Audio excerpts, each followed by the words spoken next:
सीखो ना नैनों की भाषा पिया, कह रही तुमसे ये खामोशियाँ, सीखो ना पिया। किताबों से पढ़ा हुआ सत्य नहीं होता है, अनुभूत सत्य जिसे कहते हैं ना, फर्स्ट हैंड ट्रूथ, वही आपको संवारता है, वही आपको सजाता है। बाकी सब तो बोरोड ट्रूथ है। देखिए क्या हुआ है कि पैंडेमिक के दौर में एक चीज और हुई है, लोगों ने घर पर बहुत एंटरटेनमेंट देखा है और उनको ये लगा कुछ विषय ऐसे हैं जिसके लिए थिएटर जाने की आवश्यकता नहीं है।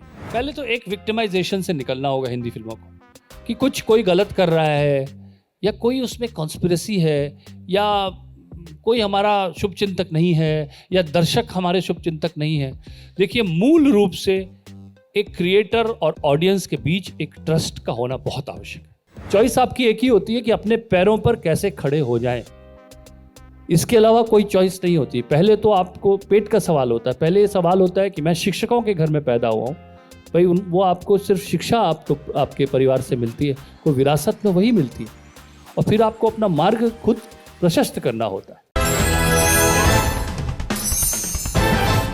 प्रसून जी, मेरा नाम सिद्धांत है और इस बातचीत को हम करेंगे 2-4 मिनट हमारी बातचीत, फिर जनता से बातचीत करेंगे। और एक मैं इस पूरी बातचीत की शुरुआत एक मीम से करना चाहूँगा, जो मीम आपके एक इंटरव्यू को लेके बना, जो आपने पीएम नरेंद्र मोदी का इंटरव्यू किया था। और वो मीम आपने देखे क्या, जो एक फकीरी तो है आप में, उसको लेकर कई सारे मीम बनते हैं। क्या ये सब चीज़ें आप रीड करते हैं सोशल मीडिया पे? जो मतलब कुछ चीज़ पहुंचती है आप तक, ऐसा तो है नहीं कि आप एक काल्पनिक दुनिया में रहते हैं हमेशा। हाँ। तो देखते हैं उसको और उसी तरह से देखते हैं जैसे आप औरों की मीम्स देखते हैं। और this is good fun and humour which is very much part of our life, so I very much consume that. इधर बीच किन प्रोजेक्ट्स पे काम कर रहे हैं? लल्लन टॉप अड्डा पे जो लोग आप लोग कई पहली बार आए होंगे, प्रसून जी पहले भी आ चुके हैं, जी। पहले भी बातचीत कर चुके हैं, बहुत सारी बातचीत, बहुत सारी कहानियां। लिखने की दुनिया में कैसे आए? जो नए दर्शक हैं उनके लिए हम छोटे में बातचीत कर लें ये सारी, फिर उसके बाद हम दर्शकों के सवाल ले लेंगे। सर देखिए लिखने की वैसे तो मैं मेरा डे जॉब एक एडवर्टाइजिंग कंपनी मैं CEO हूँ। तो अब क्या होता है कि कविता से जीविकोपार्जन बड़ा मुश्किल है पूरी तरह से कर पाना। और हम लोग क्योंकि बहुत छोटे शहर उत्तराखंड में मैं पैदा हुआ और कोई ऐसा कुछ गाइडेंस नहीं होती थी उस ज़माने में। आप लोगों के सामने तो सोशल मीडिया है, यूट्यूब है, कोचिंग इंस्टीट्यूट्स हैं, so much is available to all of you, कि हम लोगों के ज़माने में जो छोटे से शहर में, अब यहाँ कल्पना कीजिए कि छोटे शहर की मैं बात कर रहा हूँ, बहुत ही छोटे शहर जो उत्तराखंड के रिमोट एरियाज़ में, वहाँ पर ज़्यादा से ज़्यादा किताबें पढ़ लेंगे आप, या कभी कोई कहीं से बाहर से ट्रैवल कर रहा है उससे पूछेंगे कि क्या करना चाहिए जीवन में, तो आपको यही बताएगा कि भाई इंजीनियरिंग कर लो, डॉक्टर बन जाओ, इसके अलावा तो कुछ बताएगा नहीं, या शिक्षक बन जाओ। टेक्निकल एजुकेशन की बात करेगा कि ITI का कोर्स कर लो, वोकेशनल ट्रेनिंग कर लो। उस ज़माने में एक व्यक्ति जो लिख रहा हो उसे लगता है कि मैं स्वांतः सुखाय लेखन कर रहा हूँ, अपने लिए कर रहा हूँ, अपनी डायरी लिख रहा हूँ, और उस पर भी आपको डांट पड़ती है कि भाई ये क्या टाइम बर्बाद करते रहते हो, कविता लिखते रहते हो, गीत लिखते रहते हो। तो उससे हम करें क्या? ये आज तो आप लोग YouTube पे डाल देते हैं, Instagram पे डाल देते हैं, उस समय ऐसी सुविधाएं नहीं थी, ऐसी कोई एक्सप्रेशन की पॉसिबिलिटी नहीं थी। तो अपनी रास्ता हम लोग खुद ही तलाश के पहुँचे हैं। और मैंने बिज़नेस मैनेजमेंट भी किया, इधर IMT गाज़ियाबाद में मैं पढ़ा और यहाँ पर मैंने MBA किया, और उसके बाद एक जॉब किया, लेकिन कविता का लेखन साथ साथ चलता रहा। फिर जब मैं बॉम्बे पहुँचा तो एडवर्टाइजिंग के वर्ल्ड से जुड़ा था, तो काफ़ी फिल्मों के लोगों से भी संपर्क में आया, और फिर मैंने कई फिल्मों के गीत लिखे। उस ज़माने में हम तुम फिल्म आई थी, रंग दे बसंती, फना, फिर तारे ज़मीं पर, ऐसी कई फिल्में आती चली गई और मैं लिखता रहा, और एक सिलसिला चल निकला। और ये लगा कि भाई ठीक है, अब हम लिख करके भी बड़ा खुशी होती है, जो लिखने वाला होता है कि वो अपनी कलम से अपना अगर जीविकोपार्जन कर सके तो वो एक बड़ी खुशी का मोमेंट होता है। लेकिन जो लोग स्ट्रगल करके ऊपर आते हैं, संघर्ष करके ऊपर आते हैं, वो आपको बता सकते हैं कि हमारे पास चॉइसेस कम होती है।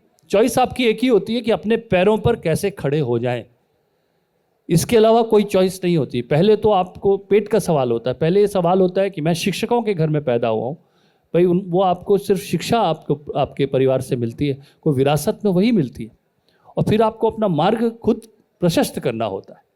तो उसकी जो तलाश है वही मेरी जर्नी है, और उसी के चलते आप लोगों से मुलाकात हो जाती है, जो कई बार कटाक्ष करते हैं, कई बार प्रेम करते हैं, लेकिन सबको मैं बड़ी सहजता से स्वीकार करता हूँ, क्योंकि मैं वो पत्थर नहीं हूँ जो किसी ने फैक्ट्री में तराशा है।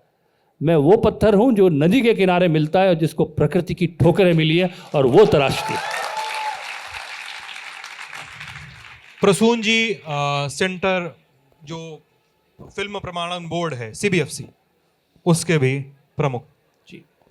और इस समय में ये सवाल, और आपकी पोस्ट पे आपका होना सर, ये सवाल हम लोग के मन में कई कई बार आता है, जब इस समय हम लोग किसी भी फिल्म पर कोई भी व्यक्ति अपने बेडरूम, अपने ड्राइंग रूम में बैठा या नौकरी पे अपने क्यूबिकल में बैठा एक छोटा सा ट्वीट कर देता है कि #बायकॉट फलाना फिल्म। सर, ये आप लोगों के यहाँ से होने के बाद ही फिल्में आती हैं हमारे सामने, और उसके बाद ये बायकॉट चलता है आजकल, और ये एक बड़ा, मैं तो कहूँगा एक फैशन है ये, कि मुझे लगता है कि सभी लोग अपने अपने कंफर्ट के हिसाब से बायकॉट कर रहे हैं। सर, आपका क्या सोचना है ये जो बायकॉट ट्रेंड चल रहा है आजकल इन सब चीज़ों पे? देखिए, हमने ऐसा युग पहले कभी नहीं देखा है। पहले तो हम जब भी कोई चीज़ का आंकलन करते हैं तो हम कोई ना कोई किसी के सापेक्ष करते हैं। थिंग्स, यू जज things relative to something. There is historical evidence कि जब ऐसा होता है तो ऐसा होता है। आप इतिहास को साक्ष्य मानते हैं और उस पर जाकर के उसका मूल्यांकन करते हैं। I hope you are following me when I am saying that, कि कैसे किसी चीज़ का मूल्यांकन आप करते हैं। पहले कभी ऐसा हुआ था, को बोल रहे हैं। हाँ, रिलेटिवली बोलते हैं कि पहले ऐसा हुआ था तो ऐसा। पहले हमको ये मानना पड़ेगा, जो ये युग है, ये टेक्नोलॉजी का जो युग है, ये सोशल मीडिया का जो युग है, जो इतना कनेक्टेड वर्ल्ड है, ये हमने पहले कभी नहीं देखा है। इतने सारे मंचों का लोकतांत्रिकरण हमने पहले कभी नहीं देखा है। आज आप में से हर व्यक्ति एक ब्रॉडकास्टर है। क्या हमने ऐसा कोई युग पहले देखा था कि कुछ लोग, कुछ चैनल्स, कुछ एडिटर्स डिसाइड करते थे कि न्यूज़पेपर की हेडलाइन क्या होगी? आप अगर एक एडिटर थे तो आपने डिसाइड किया कि पॉलिटिकल चीज़ जो है वो उससे आपको दिन शुरू करना चाहिए, क्योंकि ये इलेक्शन हुआ है, ये चीज़ है और सबको शायद यही चाहिए। लेकिन आज, विच इज़ हाइपर पर्सनलाइजेशन जिसे कहते हैं आप, उसमें अगर आप क्रिकेट की न्यूज़ से अपना दिन शुरू करना चाहते हैं तो आपका न्यूज़ फीड आपको वो सबसे पहले देता है। यानी कि एक डेमोक्रेटाइजेशन हो चुका है। अगर आप अपने एक दोस्त का मैसेज देखना चाहते हैं तो उससे आपका दिन शुरू होता है। तो जो ये सबके पास एक मंच है, ये सबसे बड़ी जो तब्दीली है वो ये है। इसकी आत्मा को पहले समझना चाहिए। और इससे क्या होता है, इससे जो आपके मन में, देखिए एक डिबेट उठा था बीच में कि भाई जो लेखक अब नहीं जीवित हैं, अगर उनके घर में आप जाते हैं और कुछ पुरानी रखी हुई रचनाएं मिलती हैं तो क्या उनको पब्लिश किया जाना चाहिए? हाँ, ये हिंदी में तो खासकर ये बहस बहुत रही है, और कई लोगों पर इस पर अपने अपने विचार रहे हैं। मेरा अपना विचार रहा है, और मैं एक लेखक होने के नाते, कवि के होने के नाते, मेरी कई रचनाएं हैं, कई फिल्मों में आपने मेरे गीत सुने हैं जो शायद सेकंड और थर्ड ड्राफ्ट था। अब मेरा कोई फर्स्ट ड्राफ्ट पब्लिश करना चाहे मेरी अनुमति के बिना, तो मुझे नहीं लगता कि मैं उसको अपना ड्राफ्ट मानता हूं। मुझे लगता है कि ये मैं नहीं हूं, मैं उसको फाड़ कर शायद फेंक चुका हूं, और उस मालगुजे कागज को कोई उठाकर पब्लिश करता है तो शायद कहीं ना कहीं मुझे उससे आपत्ति होगी। लेकिन आज का युग क्या है, आज लोग सीधे ही टाइप कर रहे हैं। आज रात को जो मैं लिखता था और सुबह फाड़ देता था, उसका तो टाइम ही नहीं है। उसने फेसबुक पे सीधे ही कविता ठोक दी है। अब उस कविता को दोबारा देखने छांटने का या कोई वक्त ही नहीं है ना, वो खुद को इतना बड़ा लेखक समझता है, उसे लगता है कि दोबारा देखने की जरूरत नहीं, हमने जो कह दिया वो कह दिया, वो सब अब हो गया, फिर जुटा के किताब छपवा ली। सो ये जो पूरा जो चेंज आया है हमारे विश्व में, जो चेंज आया है कि इमीडिएट एक्सप्रेशन, आपके पास तात्कालिक एक्सप्रेशन जो आया है और उस पर ब्रॉडकास्ट की एक पावर जो आई है, ये उसकी वजह से हो रहा है, ना कि कोई आप उससे उसका जो क्या मैनिफेस्टेशन है और किस किस तरह से समाज में हमारे वो परिलक्षित हो रहा है, उस पर हम चर्चा कर सकते हैं। लेकिन कहीं हमें अभी टेक्नोलॉजी को किस तरह से उसका प्रयोग करना है, हमें जो कॉशन आज चाहिए, सिद्धांत जी, जो हमको कॉशन चाहिए, वो कॉशन ये है कि हम टेक्नोलॉजी के हाथ का मोहरा ना बने। We have not to become the slave of technology, technology has to be our slave. जिस दिन हम उसके गुलाम बन जाएंगे तो आप उसके हिसाब से चलेंगे। Algorithms has to be generated by your consent. Algorithm should not start governing you, कि वो भी हो रहा है, जैसा कि हो सकता है और उसकी प्रक्रिया है, चल रही है कि एल्गोरिदम आपका डिसाइड कर ले। भाई मुझे आश्चर्य चाहिए, मुझे अच्छा नहीं लगता कि टेक्नोलॉजी मेरे से एक कदम आगे चले, मुझे बताया कि तुझे ये गाना सुनना है आज, और पहले ही बता देता है वो। मैं एक चुनता हूँ, 10 बता देता है। मुझे नहीं चाहिए भाई 10, मुझे एक चाहिए। जो फ्री विल है वो कहीं ना कहीं हमें आवश्यकता है, उस पर हम उसे बचा के रखें, वरना टेक्नोलॉजी के प्रेम में कहीं टेक्नोलॉजी की गुलामी ना हो जाए। एक आध सवाल और एक रिक्वेस्ट छोटी सी आपसे रहेगी, उसके बाद हम जनता से सुनेंगे। हिंदी फिल्मों को लेकर के बरक्स उसके सामने साउथ की फिल्मों ने बड़ा बवाल काटा इस साल। कांतारा हो गई, RRR, KGF, पीछे चलें तो पुष्पा। हिंदी फिल्मों के सामने साउथ की फिल्मों का इस तरह से आना, क्या हिंदी फिल्मों में क्या दिक्कत आ रही है कि वो दर्शक नहीं पकड़ पा रही हैं, या क्या हो रहा है कि और साउथ की फिल्में आ रही हैं पैसा पीट के चली जा रही हैं? हिंदी फिल्मों और साउथ की फिल्मों में ये बाइनरी मैं इसलिए बना रहा हूं क्योंकि हम इंडस्ट्री ही उस तरह से चलती है। सर देखिए, पहले तो एक विक्टिमाइजेशन से निकलना होगा हिंदी फिल्मों को, कि कुछ कोई गलत कर रहा है या कोई उसमें कॉन्स्पिरेसी है या कोई हमारा शुभचिंतक नहीं है या दर्शक हमारे शुभचिंतक नहीं है। देखिए, मूल रूप से एक क्रिएटर और ऑडियंस के बीच एक ट्रस्ट का होना बहुत आवश्यक है। एक कविता है कि ले चल मुझे भुलावा देकर मेरे नाविक धीरे धीरे। तो मेरे नाविक, तो मुझे धीरे धीरे ले चल, भुलावा देकर ले चल, ये विश्वास एक ऑडियंस अपने क्रिएटर के ऊपर रखता है कि आप मुझे सुना रहे हैं जो कहानी, मैं उसमें आपके साथ हूं। अगर आपके ऑडियंस को कहीं ये लगने लगता है कि आप उसका अपमान कर सकते हैं, उसका हाथ छोड़ सकते हैं, उसको गिरा सकते हैं, और वो आपसे कहता है, तो उसको सुनना चाहिए आपको कि कहीं मैं एज ए क्रिएटर इसका विश्वास तो नहीं खो रहा हूं। क्योंकि देखिए, वो राब्ता, वो रिलेशनशिप, वो टू वे रिलेशनशिप है, और मेरे और आपके बीच अगर एक तरह का संशय आ जाए कि हम बात नहीं कर रहे हैं, यहां पर एक दूसरे की टांग खींचने के लिए बैठे हैं, तो उसके बाद संवाद की तो स्थिति रह ही नहीं सकती ना। संवाद तो तभी होगा जब आपके अंदर संवाद की स्थिति होगी, जिसमें एक प्रेम, सम्मान और डिसएग्रीमेंट, एग्रीमेंट, ये सब चीजें होती हैं उसके साथ। कहीं ऑडियंस को कहीं ये तो नहीं लग रहा, उसका सम्मान करना चाहिए। दूसरी चीज, जब हमारी फिल्में बनना शुरू हुई थी, पुरानी ब्लैक एंड व्हाइट फिल्में देखिए, तो उनका रॉ मटेरियल कहाँ से आता था? उनका रॉ मटेरियल था हमारे साहित्य से, हमारी संस्कृति से, मिथोलॉजी से, बहुत सी चीजें जो रूरल फोक से, इन सब चीजों से उपजी थी वो कहानियां। इसीलिए आपको वो कहानियों में यथार्थ दिखता था। कहीं ओवर द इयर्स, और हमें बॉलीवुड में ये स्वीकार करना ही होगा कि कहीं ना कहीं हमारा यथार्थ से नाता कटा है। हम एक बबल में जीने के आदी हो गए। जब तक वो कहानियां जमीन से नहीं उपजेंगी, क्योंकि वो जमीन से, साहित्य से भी रिलेशनशिप कटी। संगीत आप देखें तो क्लासिकल म्यूजिक से आता था और फोक से आता था, वो रिलेशनशिप कमजोर हुई। कहीं हमारे अंदर ये भाव आ गया बॉलीवुड में, और हमारे में इसलिए कहता हूं हम सभी उसका हिस्सा है, कि शायद it's a bubble and it's a self fulfilling prophecy somewhere, एक हम उसमें कैद हो गए। तो ज़रूरी है कि अब समझें कि हमें पुनः अपना आरोपण करना है। हमें गुब्बारा नहीं बनना है, हमें पेड़ बनना है। गुब्बारे में पिन चिबाओगे तो फट के चिथड़े चिथड़े हो जाता है, लेकिन पेड़ जो है वो लहराता है। और हमें पेड़ बनना है, और पेड़ बनने के लिए उगना ज़रूरी है, और उगने की प्रक्रिया कहीं कमज़ोर हुई है। सर, आप गाना बहुत अच्छा गाते हैं और पिछली बार अड्डे में आपने गाया भी था। जी। और इसलिए रिक्वेस्ट है और ये जिद भी है। वो बाबुल था ना शायद आपने पिछली बार, इस बार भी अभी भी यहाँ हो जाए एक बार सर। बाबुल, जो भी चाहें आप, बाबुल चाहे जो भी आप चाहें।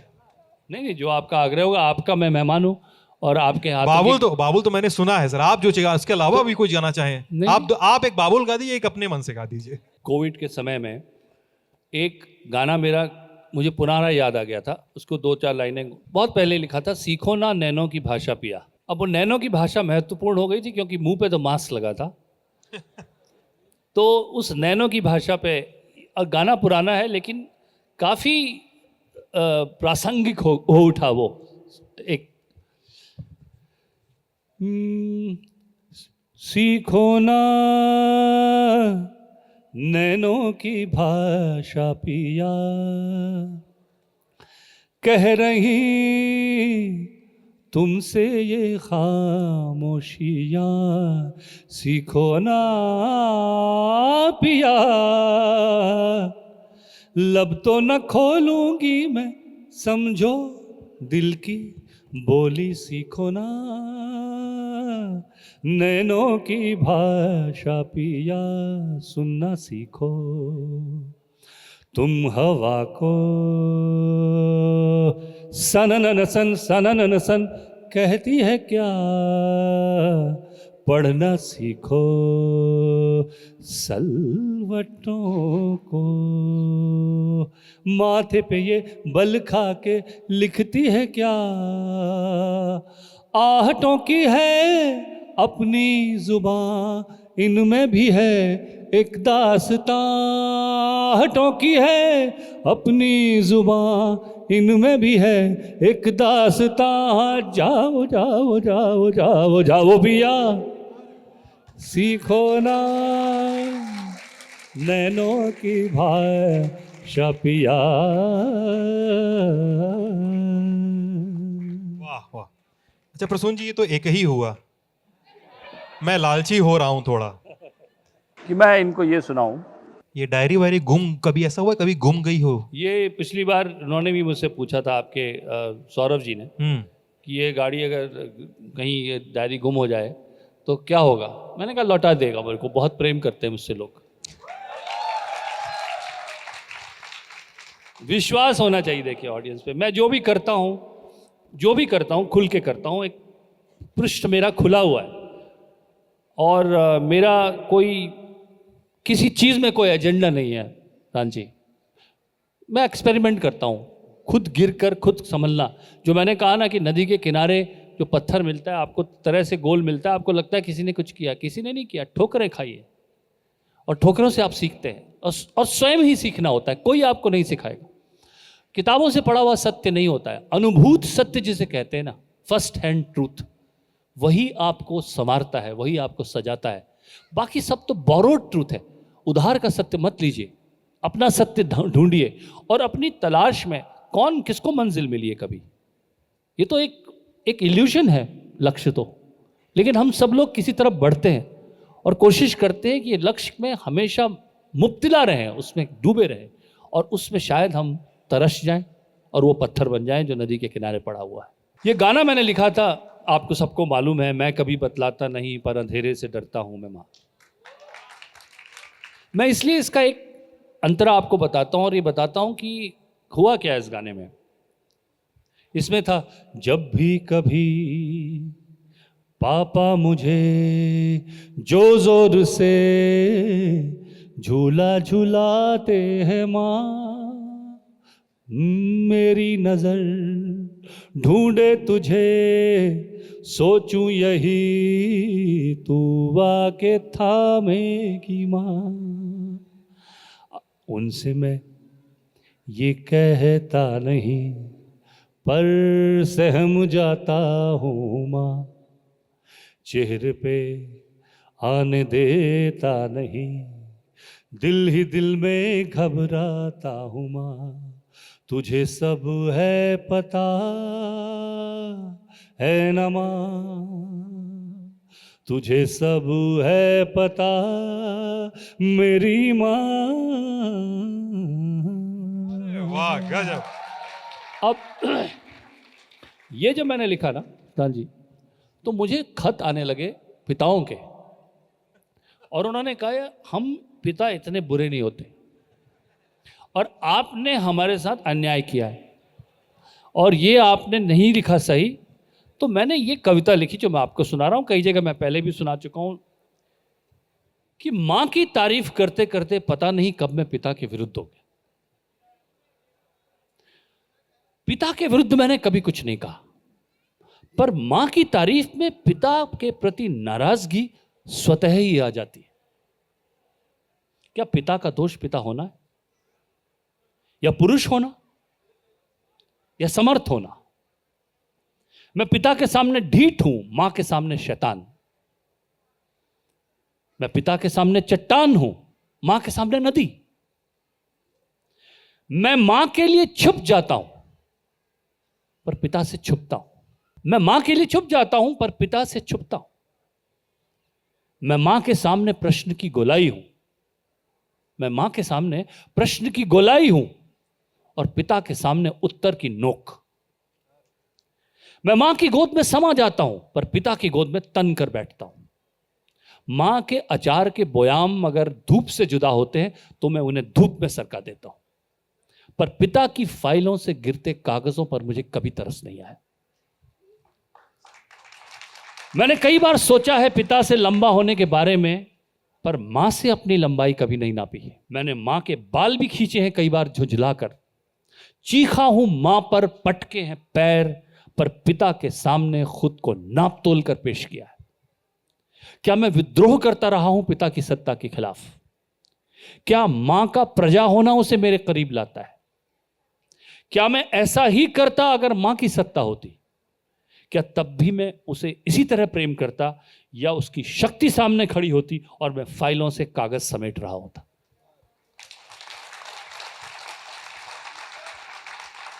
Thank you.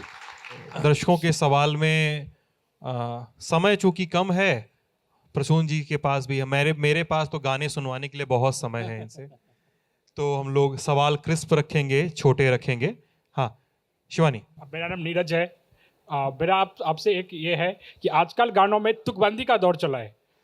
पता नहीं चांदनी चौक टू चाइना देखा कभी आईना, मतलब ऐसे बहुत सारे ऐसे गाने हैं जो कुछ से कुछ तुकबंदी मिला देते हैं।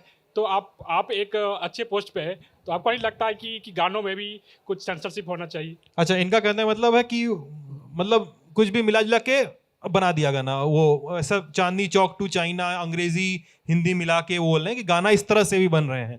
वो हिंदी का अभाव है और लेकिन तुकबंदी बैठाने के लिए हो रहा है। इस पे आपकी राय जानना चाह रहे हो? देखिए, मुझे लगता है कि अल्टीमेटली जितनी जिम्मेदारी लिखने वाले की होती है, बनाने वाले की होती है, उतनी ही जिम्मेदारी देखने वाले की और दर्शक की भी होती है।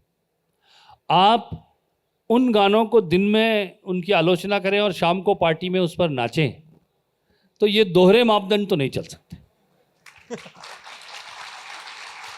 अल्टीमेट पावर तो आपके पास ही है। देखिए, बाजार में कई खराबियां हो सकती हैं, लेकिन market has one truth which shines, which is जो बिकता है वही टिकता है। So the power of ultimate rejection and getting what you like is with you. The seekers have also got their responsibility as much as the creators have. Hello sir. जी sir नमस्कार। मेरा जी। Simple question आपसे है कि south की मूवियाँ अभी north में बहुत लोग वॉच करते हैं और बॉलीवुड की मूवियों को लोग वॉच नहीं कर रहे हैं, तो डाउन हो गया है, क्रेडिट उसका डाउन है। South Indian movie is going to be famous more than Bollywood. जी। What are the two reason from your? ये तो अभी पूछा ना मैंने, Thank you यही so तो much. बात हुई। नहीं, एक और मैं इसमें ऐड कर देता हूं। ये जी। सवाल शायद पूरी तरह उनको अभी वो तृप्त और संतुष्ट नहीं हुए हैं, इसलिए थोड़ा सा और बता देता हूं। देखिए, क्या हुआ है कि पैंडेमिक के दौर में एक चीज और हुई है। लोगों ने घर पर बहुत एंटरटेनमेंट देखा है और उनको ये लगा कुछ विषय ऐसे हैं जिसके लिए थिएटर जाने की आवश्यकता नहीं है। उनको ये लगने लगा कि थिएटर, देखिए वैसे भी मैं बम्बई में रहता हूँ या दिल्ली में भी आप रहते हैं, तो आज जिस तरह से ट्रैफिक है, जितना आपको मुश्किल पूरा होता है एक थिएटर जाना, पूरा आपका ऑलमोस्ट आधा दिन चला जाता है और उसके खर्चे कुल मिलाकर के वो देखता है कि ये सब्जेक्ट और ये विषय तो मैं घर पे देख सकता था। तो विषयों का चुनाव भी बहुत ज़रूरी है। और साउथ में जो फिल्में आई हैं उसमें एक तो स्पेक्टिकल का भाव है, जिसे कहते हैं मतलब एक लार्जर देन लाइफ टाइप का उनको फीलिंग मिला है, और विषय भी उनको नए मिले हैं। तो कहीं मिलाकर के जो विषय घर पर देखकर मैं संतुष्ट हो सकता हूँ, उन विषयों के लिए मैं घर से बाहर निकलने को तैयार नहीं हूँ। सो जिसे हम कहते हैं informed choice, cinema is much more informed choice than an accidental encounter. Sir good evening, Ravi Shrivastava नाम है मेरा। सर मेरा क्वेश्चन ये था कि जो एक जो हीरो का परसेप्शन पहले से बना हुआ था कि लॉन्ग बड़ा बहुत लंबा होगा, सुना अच्छा दिखने में होगा, लेकिन आज के समय में जो OTT प्लेटफॉर्म है उस पर अपने अभिनय से लोगों ने अपनी छाप छोड़ी है सर जी। तो आप इस परसेप्शन पे सर क्या कहना चाहेंगे, जो ये चेंज डायनामिक? बहुत अच्छा चेंज है ये, इस चेंज पे बहुत अच्छा चेंज है, क्योंकि देखिए कला के लिए लोगों को फॉर्मूले की हार हुई है और इसमें इनोवेशन, अभिनव जिसे कहते हैं आप, वो बढ़ा है। और मुझे लगता है कला के लिए ये अच्छा संकेत है, क्योंकि देखिए कॉमर्स हमेशा फॉर्मूला ढूंढता है कि एक बार क्रैक कर लिया तो ऐसे ही बनाते चलेंगे, और अगर ये डाल देंगे एक्टर, इसकी जोड़ी हिट है, कहानी कुछ भी हो, लोगों को तो वो, अगर लोग उसको अस्वीकृत कर रहे हैं, उसको अगर इनकार कर रहे हैं, तो ये कला के लिए अच्छे संकेत हैं कि हमको ज़्यादा अच्छी चीज़ें देखने को मिलेंगी, क्योंकि लोग ज़्यादा प्रयोग करेंगे, लोग ज़्यादा मेहनत करेंगे। और ये सिर्फ स्टार पावर पे डिपेंड होकर 4 फिल्में निकाल दी और उसमें 3 गाने, और मुझे पता है कि किस तरह से मैं हमेशा आपत्ति करता था, ये आइटम नंबर क्या होता है भाई, क्या मतलब है गानों का? तो एक मेरे लिए तो हमेशा, आप कोई भी गीत मेरा उठा के देख लें, चाहे रंग दे बसंती के सारे गीत देखें, तिल्ली छह के देखें, तारे ज़मीं पर पे देखें, आपको लगेगा कि एक थीम को हम फॉलो करते थे। बच्चों की भावनाओं का बात कर रहे हैं आप, देखो इन्हें, ये ओस की बूंदें, पत्तों की गोद में आसमां से कूदें, अंगड़ाई लें फिर करवट बदल कर, नाजुक से मोती हंसते फिसल कर, खो ना जाए ये तारे ज़मीं पर। आप इतना उस कहानी का उसको हिस्सा बना के चल रहे हैं, और फॉर्मूला में आपने कहा कि नहीं यहाँ पे एक आइटम नंबर डाल दो, तो मुझे लगता है कि वो फॉर्मूले अगर टूट रहे हैं और अगर आज कला फार्मूलों की हत्या करती है, बहुत अच्छी बात है। नमस्कार सर मेरा आपसे एक सवाल है कि सर अपना नाम बता दीजिए पहले। सर मेरा नाम हरविंदर सिंह है जी। मेरा एक सवाल है कि जैसे 2014 से पहले के जितने गाने थे, 2014 से पहले के, उसमें अलग एक वाइब्स थी, ठीक है, एक अलग एक मतलब बनता था गानों का, और अभी के गाने का उतना मतलब नहीं। तो एक सडन चेंज कैसे आए, ऐसा क्यों हो रहा है कि इंडस्ट्री पुराने गाने अभी तक वैसे बना नहीं पा रही, मैच नहीं हो पा रहा? 2014 में गाने में क्या बदलाव? चलिए, ये कह रहे हैं पहले अच्छे गाने बनते थे, अब कम बनते हैं, ये आप कह रहे हैं। उसमें कुछ हद तक जो टाइमलेसनेस है ना, वो है। गानों पर बहुत मेहनत होती थी, और एक ऐसा नहीं कि आज के संगीतकार मेहनत नहीं करते हैं।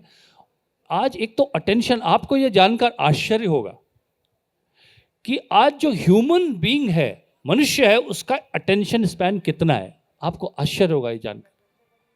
8 सेकंड। गोल्ड फिश का 9 सेकंड है। गोल्ड फिश से 1 सेकंड कम ह्यूमन रेस का आज अटेंशन स्पैन, जो लेटेस्ट स्टडीज मैंने पढ़ी उनमें ये निकला। इसका मतलब ये, एडवर्टाइजिंग के जो लोग अगर होंगे यहाँ पे, तो उनको पता है कि आज एक टर्म यूज होती है, फ्रंट लोडिंग। मतलब एड्स को पहले 8 सेकंड में जो कहना है कह दो, इसके बाद कोई नहीं देखता, बिकॉज इट्स फ्रंट लोडिंग। पत्रकारिता में उसे लीड पैराग्राफ कहते हैं कि इसलिए, पहले सब कुछ पहले और बताओ। गानों में क्या हो गया, गानों में उसका स्थान ले लिया हुक। हुक क्या है? तो मतलब कुछ भी अगर एक शब्द जिसे कहते हैं अतरंगी लग रहा है, अटपटा लग रहा है, तो उसको डाल दो, क्योंकि वो अटक जाएगा। तो अर्थ के लिए, विचार के लिए, कविता के लिए, उसके लिए थोड़ा समय चाहिए, और कहीं ना कहीं ठहरने की आवश्यकता है। कविता सूक्ष्म है, हम थोड़ा स्थूल के युग में आ गए हैं, और मुझे लगता नहीं कि ये ज़्यादा चलेगा। जैसे कि आपने सवाल किया और आपको अखर रहा है, कहीं ना कहीं हम सबको कहीं ना कहीं अखर रहा है, और हम लोगों की पावर ये है कि we will all seek it, and किसी ना किसी तरह से हम इसको बदल देंगे। और किसके सवाल है? प्रसून जी, मैं उस जनता को रिप्रेजेंट कर रहा हूं लल्लन टॉप अड्डे में जिसको कुर्सियां नहीं मिली हैं और जो सबसे पीछे खड़ा है। Give me some chair please. हम लोग क्लास में भी बैक बेंचर थे, लल्लन टॉप अड्डा में भी बैक बेंचर हैं। मैं प्रसून जोशी से ये जानना चाहता हूं, इनकी कविता की डायरी में कोई एक छंद, कोई एक पद, कोई एक कविता ऐसी होगी जो इन्हें बहुत प्रिय होगी, जो असल में किसी फिल्म के लिए लिखी गई होगी, लेकिन किसी म्यूज़िक प्रोड्यूसर या डिस्ट्रीब्यूटर को ये नहीं लगा होगा कि इसमें मसाला पर्याप्त है और उसको बहुत इंतज़ार करना पड़ा होगा, या शायद वो अभी भी अपने हिस्से के इंतज़ार का कैलेंडर पलट रही है। हम वो कविता सुनना चाहते हैं आपसे सर। सुनिए, देखिए, हम लोग कहते हैं कि अब ये कविता गीत में, इसीलिए मैं चाहता हूं कि एक युग में हमारे बदलाव आए। तुझ में कोई और रहता है, हम सबके अंदर कोई और रहता है, तुझ में कोई और रहता है। गौर से सुनना बीच बीच में, जाने वो क्या कहता है। गौर से सुनना बीच बीच में, जाने वो क्या क्या कहता है। तुझ में कोई और रहता है। तेरी हरियाली के अंदर एक टीला है रेगिस्तानी, तेरी हरियाली के अंदर एक टीला है रेगिस्तानी। एक संतुलित तू है और तुझ में ही रहती है नादानी।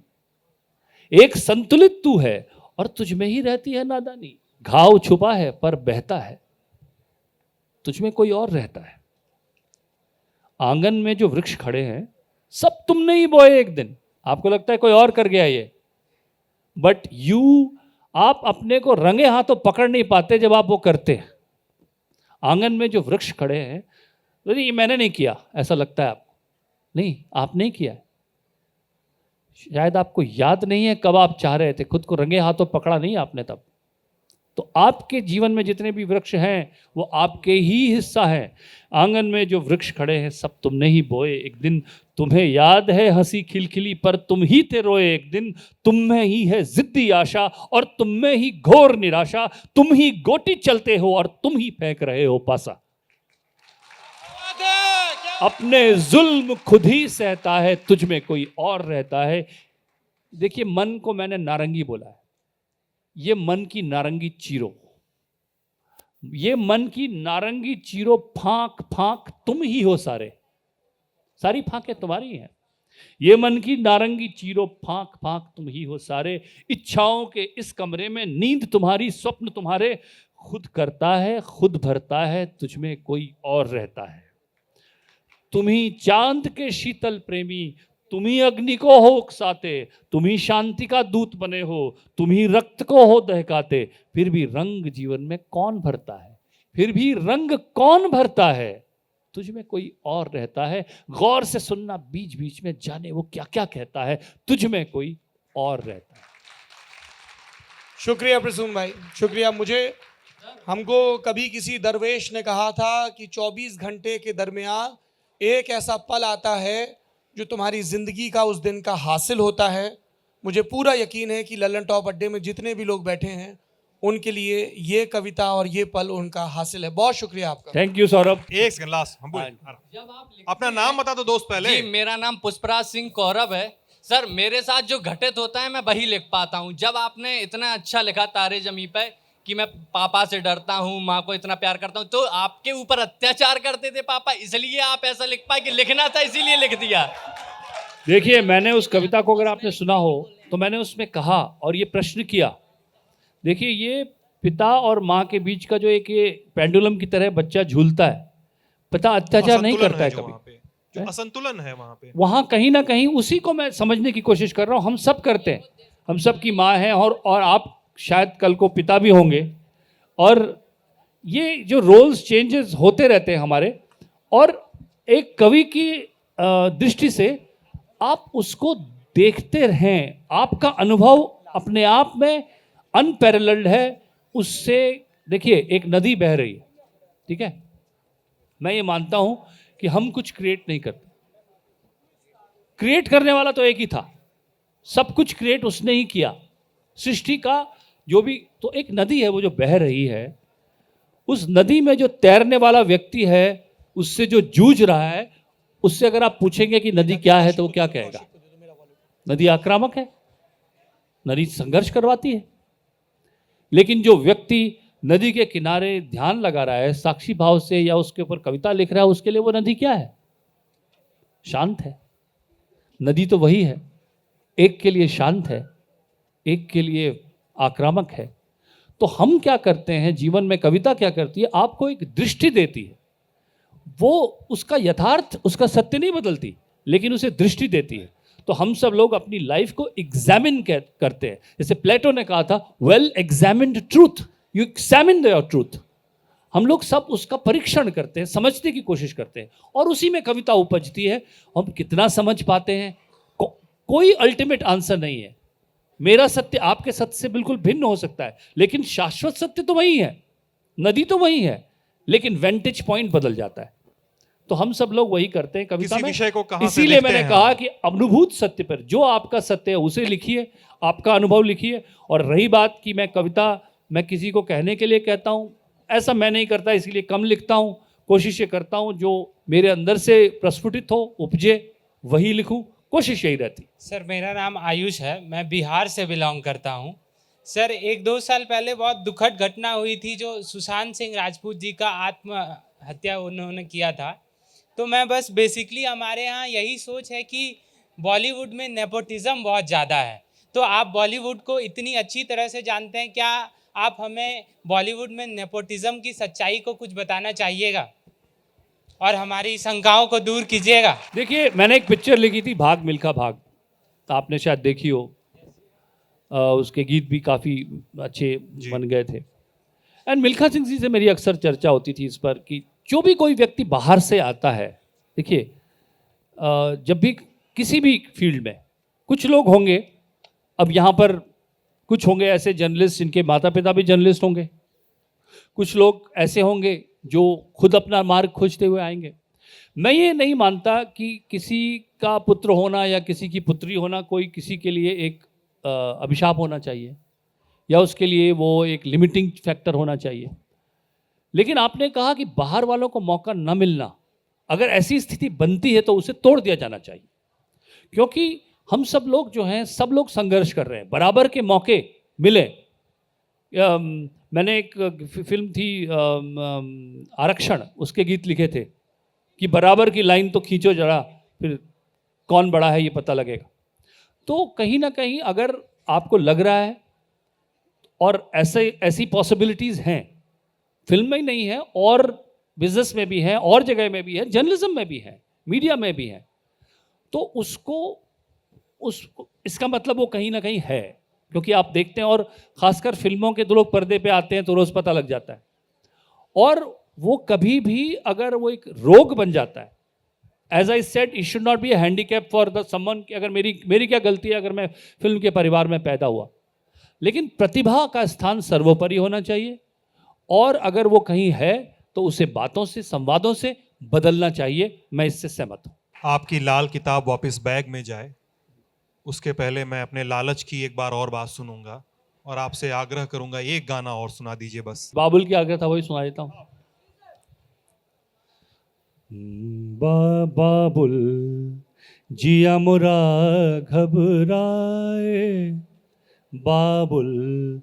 एक बेटी है, अपने पिता से कह रही है कि मेरा विवाह कहाँ होना चाहिए, कि बाबुल जिया मुरा घबराए, बिन बोले रहा न जाए, बिन बोले रहा न जाए, बाबुल जिया मुरा घबराए, बाबुल मोरी इतनी अरज सुन लीजो,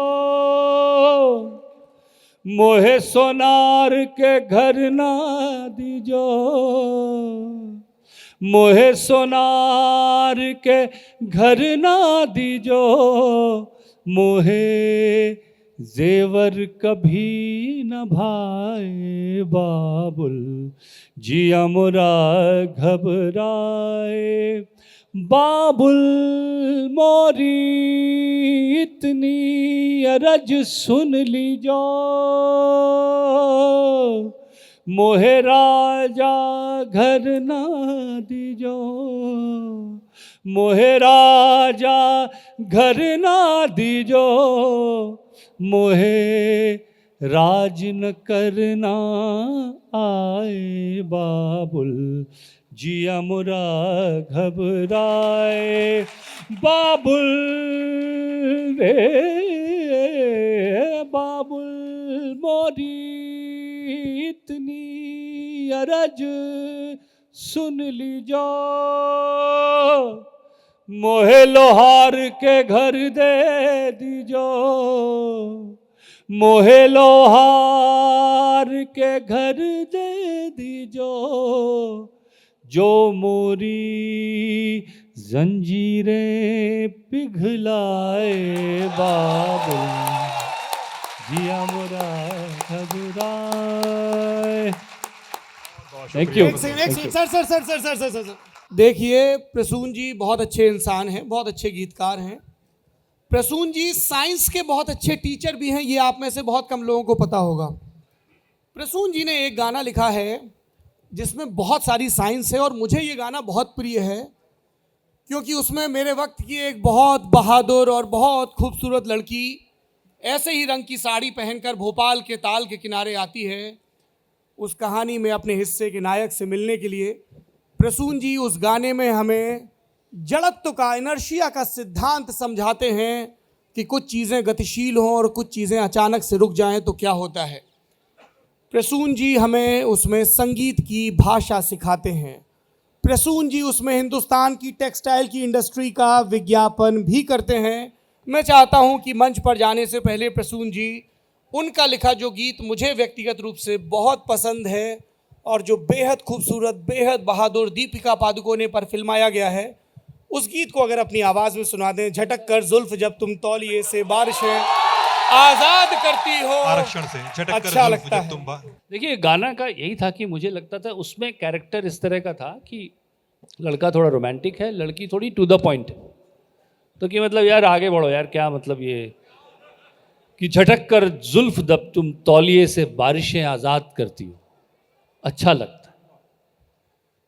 हिलाकर होंठ जब तुम हौले हौले गुफ्तगू को साज करती हो, अच्छा लगता है। तो कहते हैं बातों से बहलाओ ना, सीधे पॉइंट पे आओ ना, सेंटी हूं मैं, जान गई हूं मैं, एक्शन भी दिखलाओ ना। तो ये एक था, ये गीत मेरे पास पूरा नहीं है अभी, तो आपकी मुझे मालूम है आप गुगली हमेशा फेंकते हैं और बट आई पहले तो बहुत बहुत शुक्रिया। ये गीत मुझे भी बहुत प्रिय है क्योंकि इसमें जो एक तरफ मुझे पोइट्री को ऑफसेट करने का जो मिला था कि कई बार आज जो एसएमएस का युग है और शॉर्ट मैसेजेस का युग है, पूरी स्पेलिंग भी हम नहीं लिखते हैं, ऐसे समय में रोमांटिक आदमी क्या करेगा, इसकी जो तकलीफ़ थी वो मैंने ये पीड़ा इसमें बयान करने की कोशिश की थी। जाके ज़रूर इस गीत को सुनिए, बड़ा सुंदर गीत है। कई वर्ष हो गए बट मुझे मोहित चौहान ने गाया था और श्रेया ने, और बहुत आनंद आएगा आपको सुनकर। But thank you for reminding me of this song Saurabh ji.